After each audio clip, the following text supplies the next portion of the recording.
Ah, Datang sekali terus saya setuju je lah. okey, Assalamualaikum. Saya Abdul Aziz bin Ishak, selaku pemilik rumah ni lah. Dan isteri saya, Nur Zakir binti Abdul Kadir. Design dia lah menarik lah. Walaupun keluasan tanah tak berapa ni, tapi okey lah. Mana rumah Itulah. yang diidam tu dah Ah. terlaksana lah. Mana apa yang untuk bekal hari tua lah. Sebab pandangan kami tinggal jauh, kami rasa kalau nak cari pemaju yang mudah lah berurusan semua senang. Sebab kita susah nak datang kan. Tengok kat Facebook je. Mula-mula masa cari tu risau juga takut scammer ke, pemaju ni okey ke tak ke kan. Kita takut mana projek tergendala ke. Dari situ mah kita risaulah.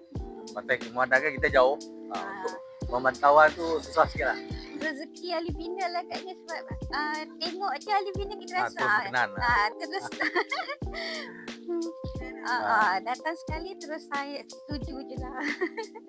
Okey, dan saya mana kalau untuk pemilihan tu bagi saya kontraktor ahli bina okeylah yang terbaik lah. Bagi saya dan insyaAllah untuk customer mungkin boleh pilih Milih ahli ahli bina. bina. Alhamdulillah, rumah dah siap. Dah boleh diduduki lah.